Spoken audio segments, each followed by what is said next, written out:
everyone. Welcome to Sanctuary Hall. This is a Portland Book Festival cover-to-cover event that's hosted by Oregon HWA, which is Horror Writers Association. I am the secretary of that organization, the local chapter. We have Sarah, who is the chair, and Nathan, who basically did everything. I contacted him. Yes, please. He's awesome. I contacted him maybe a month ago, and I said, I have this idea, and he's like, what, I'm busy? And I said, okay, I'll put your name down anyway. And, he's been great. He organized so much of this, and this is going to be such a delightful experience. You saw some of our rehearsals, our practices, so you know that there's going to be stories told, but also beautiful music provided by our talented local performers. So I'm really excited to share that with you all. I did want to note that the performance area will be recorded, so if you do not want to be on camera, do not rush the stage. If you want to be on camera, you can rush the stage, but that will cause other problems beyond recording. And I'm going to read this little statement that we read at all of our cover-to-cover events. Hello, everyone, and welcome. Thank you for coming out to attend this event, which is an official part of the Literary Arts Portland Book Festival cover-to-cover program.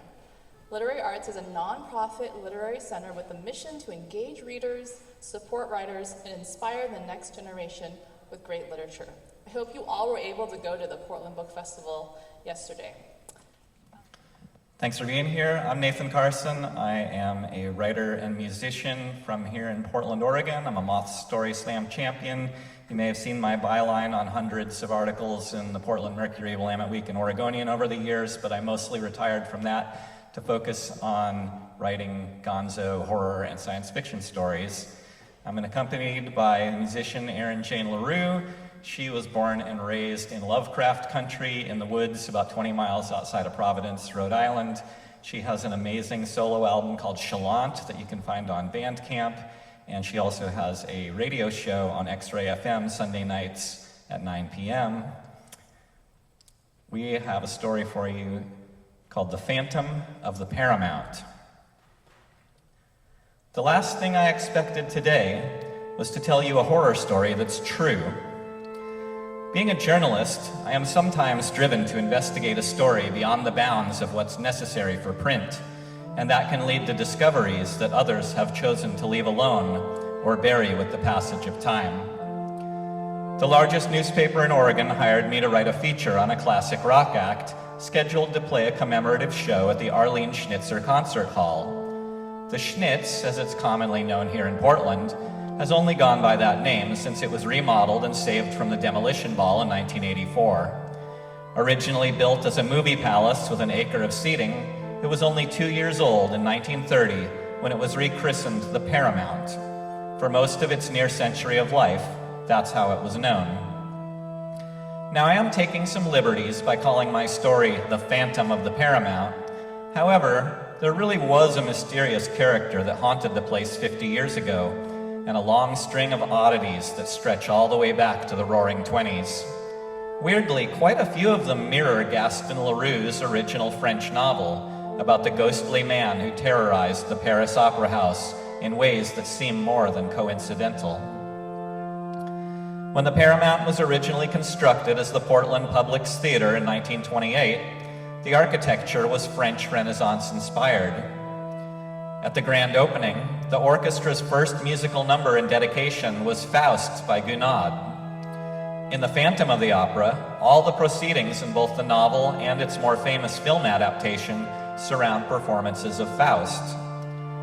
Fast forward to 1971, when the Paramount finally gave up the Ghost as a movie theater, the last film projected was Vincent Price's vehicle, The Abominable Dr. Phibes. That tremendously campy horror flick features Price as a hideous, cowled concert organist on a quest for vengeance. You can look this stuff up, it's true. Even today, stories abound about a haunted broom and dustpan that refuse to hang on their designated hooks up in the spotlight room above the balcony. But of course, most buildings of this age have their stories. Ghosts and phantoms aside, I was digging for dirt on the Paramount because of a rock concert. Now you will understand that for legal reasons, I refer to this iconic Seattle act, fronted by the Wilkins sisters, Nan and Fancy, as Pulse. If you are under 40 and don't know who I mean, please ask your parents. The first time Pulse played the Paramount was Halloween night, 1975, at which time the band had just released their debut album, Telltale, on the tiny Fun Guy Records label. They hadn't yet achieved the international stardom that they would enjoy once their smash single Piranha came out a year later. Still, it was a Friday night, they were on the verge of making it, and a packed house bore witness to a grave incident in which a dozen people were injured and one died when a giant speaker stack toppled over onto the unsuspecting crowd. It seemed somehow unsettling to me that a band would return to the scene of that horrible accident 50 years later.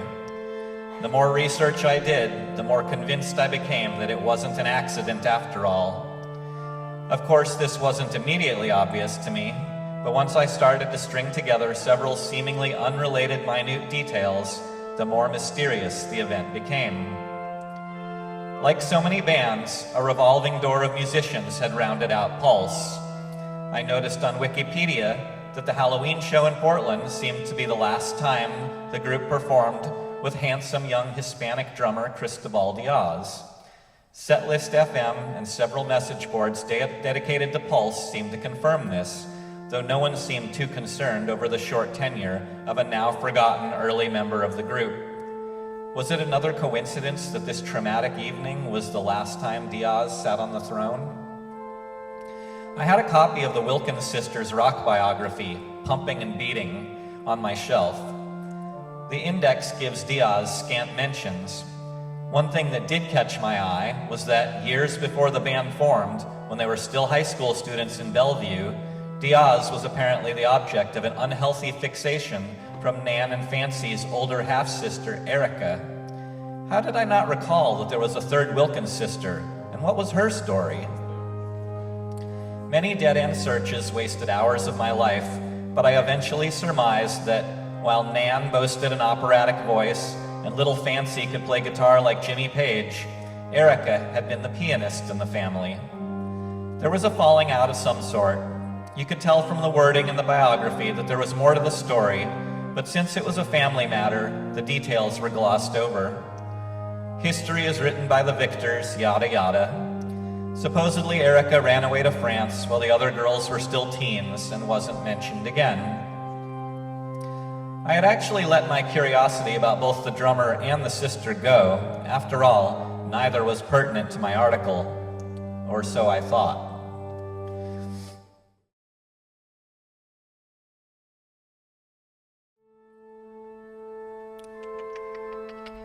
Chance alone led me back onto the trail. A Pulse fan site offered a PDF download of a playbill from the Halloween concert. I downloaded it and pored over every detail. In the fine print on the back of the pixelated pamphlet was a list of the house employees from that evening. One was named Erica Laroue. It seemed a pretty tenuous lead, but then again, Erica had run off to France. Couldn't she have returned to the Northwest with a new last name? A few pages of Google search results yielded the smoking gun I was seeking. Now keep in mind, many of our favorite venues had tenures in the 70s as porn theaters. Highly competitive syndicated television was killing off giant movie houses, but skin was something the so-called boob tube couldn't provide. Anyway, from 1969 to 1972, while still struggling along as a movie theater, the Paramount featured a burlesque novelty act that drew a weekly audience, a topless organist by the name of Erica Laroue. The earliest listing I could find billed her as Erica Wilkins Laroue. Now my curiosity was burning, so of course the trail ended there. After Halloween 75, there were no more mentions of Erica anywhere that I could find. Once more I shelved my investigation. Fate seemed to have different ideas, though. Before I could finish my Pulse feature, I was assigned to review a Swedish prog concert at McMiniman's Crystal Ballroom. Having arrived early, I stepped into Cassidy's next door, one of downtown's best watering holes, for a pre-show beverage. And who should I see at a corner table slumped over 3 empty Mai Tais, but none other than Scooter Strobridge. I'd read in the paper that Strobridge had recently stepped down from his role as manager of the Symphony Hall. Far be it from me to take advantage of a man in a stupor, but here was someone with pretty intimate knowledge of the Schnitz. Might he know a bit of history that dates further back to the Paramount? I ordered 2 Mai Tais and set one down in front of his latest empty glass. He blinked in an effort to recollect me, but of course we'd never met. The tiny man was dressed in an impeccable slim gray suit, but his eyes were sunken and his tie flopped over one shoulder. Even looser was his tongue. I hardly had to introduce myself to get him started. To make a long story short, he sobbed to me that he'd been driven from his job by a combination of threats, blackmail, and fear. I did my best to console him, but wasn't all that interested in current affairs. What I really wanted to know about was a pipe organist who worked at the Paramount years before this poor sop was born. As he blathered on, I finally interrupted him and asked, "Does the name Erica Laroue mean anything to you?" "That's her!" he exclaimed, while managing to sweep 4 empty drinks off the table into a loud pile of shattered glass. I looked around, confused. It was as if he'd seen a ghost. The bartender came over with a broom and a dustpan, which only made Scooter's eyes bulge further. A cup of coffee calmed him down a bit. Then he reframed his story in a way that I found very interesting. "Erica played the original pipe organ at the old Paramount," he said. "By all accounts, she was very good. The movie business was slow, but people would come to see her play. Even old silent films were selling tickets when she was around. But sometime in the mid-'70s, the new owners just wanted rock concerts and nothing else. At some point, they auctioned off everything that wasn't nailed down, including a ton of French oil paintings, a 16th century suit of armor, and the pipe organ." So the story goes, Erica flipped out. She threw a fit and made a series of threats that unless the organ stayed, something terrible would happen. And it did, on a Halloween night. I don't remember all the details, but someone died. No one was able to pin it on her exactly, partly because no one ever saw her again after that. She disappeared without a trace.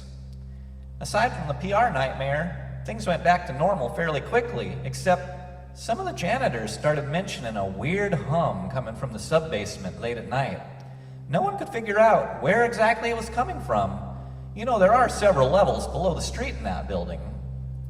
I couldn't help but ask him, "I don't suppose that there's a reservoir or lake under there?" "Of course not," he replied, "but some of those pipe galleries do connect to the Shanghai tunnels. It wasn't until the building's complete restoration in '84 that they finally found Erica's lair, or a part of it, and the body." "Her body?" I asked. "No," said Scooter. "Some man she kept imprisoned down there. They found him walled up in a room built entirely from rack after rack of her analog modular synths. The sound led the contractors down to it. Who knows how long that corpse was serenaded by those long oscillating tones?" "Any idea who he was?" I wondered. "Someone told me he used to be the drummer in some rock and roll band before they were famous." I had done quite a few searches for Chris Diaz, but hadn't thought to look for a death certificate. The next day I found it. The police had to identify his body through dental records because the decomposition was so bad.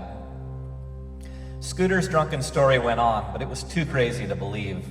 In recent times, he'd been hearing through the walls, not just a hum, but a woman's voice. She wanted a new organ built in the Schnitz, a private box seat, and a stipend to live on. When her demands were ignored, things started to happen. Eventually, Strobridge's nerves were so shot that he stepped down from his position and left the problem to someone else. At this point, he staggered off to the men's room, so I paid my tab and split. I didn't have the credentials to manage the Schnitz, but I was determined to get in this phantom's way. It was a cinch to get a gig previewing the next scheduled concerto for the weekly. The Portland 5 marketers were only too happy to seat me in the dress circle. After the show, I lingered in a restroom stall. Once I knew the doors were locked and the lights were dimmed, I felt my way into the deeper reaches of that great hall. Standing in the center of the elegant teal and beige main theater, I tried to imagine how it looked in its original lavish red, gold, and green theme. Down, down, always down I went, exploring the sub-basements until I found myself at a dead end. And just when I thought about giving up, I heard the hum. Rapping on the wall, it felt perfectly smooth and echoed hollow. Using the flashlight on my phone, I almost jumped out of my skin. The corridor ended with a mirror. I dragged my fingernails around the edge of every crevice until I found a tiny switch. The mirror folded in on itself, and I was thrust into the tunnels that crisscrossed beneath downtown like a web. I dragged myself along those hallways, completely lost, directionless, and to be honest, scared shitless. The hum grew louder and louder, then stopped all at once. I shined my light down a tunnel so long that it disappeared in the distance as a black speck. Then I saw something, someone, moving toward me. I froze.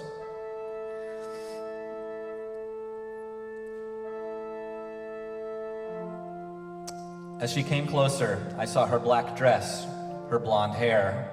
I thought the darkness was playing tricks on my eyes. Her face seemed inhuman, but as she stepped toward me, I saw that she wore a mask. She never faltered or slowed her pace. Soon she stood right before me. When she took my hands, I dropped my phone and left it in the cold dirt. "Never touch my mask," she said, "and you'll come to no harm."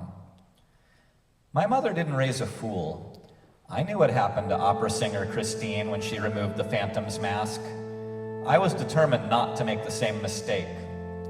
Days later, when I had proven that I could be trusted, she removed it for me. Unlike the gruesome Phantom, she was a dazzling beauty. Now I can tell you that she was not Erica, but her daughter Evelyn, born and raised in the darkness below the Symphony Hall, and trained over years of midnights on pipe organs around the city. Her father had been a musician too, a drummer, though he's been dead a long time now.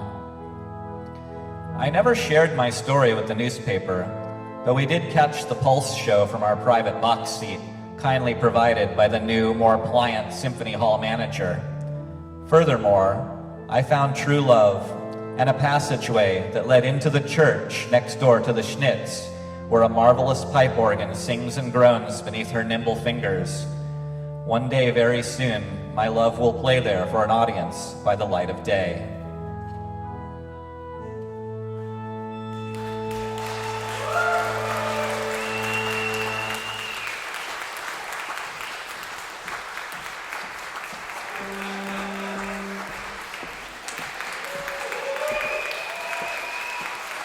Thank you all so much. We're done a little early, so please take some time to hang out with the musicians and authors. I thought everybody crushed it, and talk to them about their books and their records. I also want to send out a huge thanks to the Phantom of Sanctuary Hall, Stephen Eggers. He made all of this possible for us today.